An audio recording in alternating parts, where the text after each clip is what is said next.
Dans cette version alternative des États-Unis, un coup d'État militaire a transformé le pays en une dystopie totalitaire. Un homme surnommé le Major en est l'unique figure dirigeante. Finalement, le régime crée une compétition mortelle appelée la Longue Marche, où le gagnant obtient la gloire, la fortune et un vœu capable d'exaucer n'importe laquelle de ses demandes. L'événement est diffusé à l'échelle nationale, et pour beaucoup, c'est la seule chance d'échapper à la pauvreté. Les volontaires s'inscrivent à la compétition, et une loterie sélectionne 50 participants. Le seul candidat venant du Maine est Ray, accompagné à l'événement par sa mère Ginny. L'ambiance dans la voiture est lourde et Ginny exprime qu'elle voudrait qu'il renonce, mais Ray lui rappelle simplement que la décision ne lui appartient pas. À leur arrivée, Ginny serre Ray très fort et s'effondre en larmes en lui disant adieu. Ensuite, Ray passe la grille d'entrée et rencontre Peter, qui se montre très amical. En réalité, la plupart des joueurs semblent sympathiques et rapidement ils discutent tous ensemble en attendant le début de l'épreuve. Curly n'arrête pas de marcher en rond, tentant de masquer son stress, et les autres remarquent qu'il a l'air très jeune. Il prétend avoir 18 ans, mais personne ne le croit réellement. Bientôt le Major arrive et remet à chaque garçon une étiquette métallique avec leur numéro, tout en affirmant qu'ils sont désormais des hommes. Puis il prononce un discours, expliquant que la Longue Marche a été créée pour inspirer et rétablir la valeur du travail dans un pays qui connaît des difficultés économiques depuis la guerre. Chaque année après l'événement, la production augmente et le Major estime que cela prouve que le problème du pays est la paresse. Pendant qu'il parle, les concurrents reçoivent des bracelets mesurant leur vitesse. Le Major énonce ensuite les règles. Ils doivent marcher jusqu'à ce qu'il ne reste plus qu'une seule personne, sans ligne d'arrivée. Ils doivent maintenir une vitesse de 3 miles par heure. S'ils passent en dessous, ils reçoivent un avertissement. S'ils ne rattrapent pas la vitesse en 10 secondes, un autre avertissement tombe.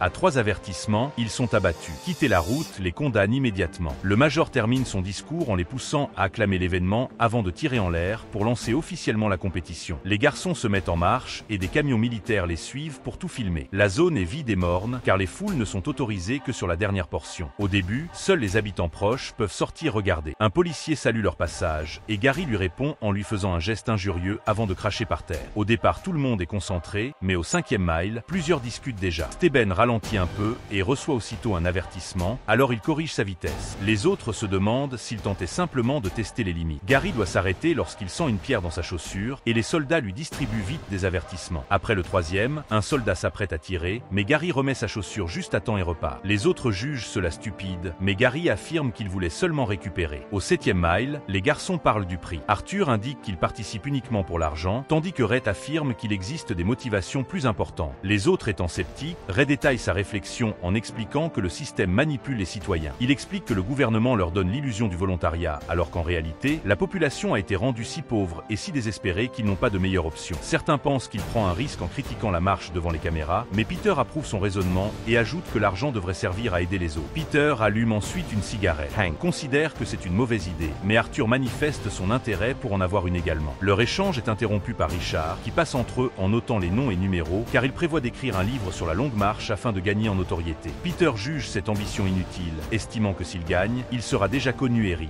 Peu après, Curly hurle de douleur en ressentant une crampe. Il ralentit et les soldats le préviennent. Alors Ray l'aide à marcher tandis que lui et Peter l'encouragent verbalement. Motivé, Curly tente d'avancer seul, mais la douleur l'emporte et il s'effondre. Après le 3e avertissement, un soldat l'exécute d'une balle dans la tête. Le choc fait ralentir Ray, qui reçoit à son tour un avertissement, donc Peter le pousse à accélérer. Peu après, le Major arrive sur la route et prononce un discours officiel en mémoire de Curly, affirmant qu'un camarade est tombé et qu'il doit être honoré. Ray demande ensuite à un soldat de remplir sa gourde et effleure son arme comme pour conjurer le mauvais sort. Quand Peter doit se soulager, il urine simplement sur place au milieu de la route. Au 17e mile, ils aperçoivent une fille au bord de la route tenant une pancarte d'encouragement pour Ray. Les autres le taquinent en disant qu'il semble avoir une admiratrice malgré son jeune âge. Soudain, un garçon fait une crise et s'effondre. Les soldats commencent les avertissements tandis que Gary saute par-dessus en se moquant du fait qu'il ait caché ses problèmes de santé. Les soldats finissent par l'exécuter et Gary affirme que cela devrait réjouir les autres puisqu'il y a désormais un concurrent de moins. Au 25e mile, Gary commence à provoquer un autre garçon et lorsque ce dernier entend une insulte visant sa mère, Rank tente de le frapper. Gary esquive et Rank essa cruel violament. Il ne se relève pas à temps et les soldats l'abattent. Les autres s'en prennent à Gary en le tenant pour responsable et en indiquant qu'ils attendent avec impatience son élimination. Plus tard, un garçon doit baisser son pantalon pour déféquer en marchant. Malgré tous ses efforts, il ralentit et se fait abattre. Au 35e mile, le Major revient pour les féliciter d'avoir atteint la première nuit, utilisant un discours rempli de formules pour donner l'impression que leur sacrifice est noble. Ray commence à somnoler et rêve de sa mère. Les soldats le préviennent lorsqu'il ralentit et Peter doit le réveiller. Les garçons parlent de leur famille pendant qu'ils marchent et Ray ralentit encore, recevant un second avertissement. Ray accélère, mais après quelques pas, il trébuche et reçoit son 3e avertissement. Il doit désormais marcher 3 heures sans faute pour effacer ses avertissements. Peter tente de l'encourager, mais Ray, stressé, réagit vivement en affirmant qu'il fait seulement semblant de se soucier de lui. À ce moment, le groupe atteint une pente raide rendant la marche encore plus difficile. Tout le monde fatigue et plusieurs tombent avant d'être exécutés. Ray tente d'ignorer les morts derrière lui tout en supportant l'attitude moqueuse de Gary.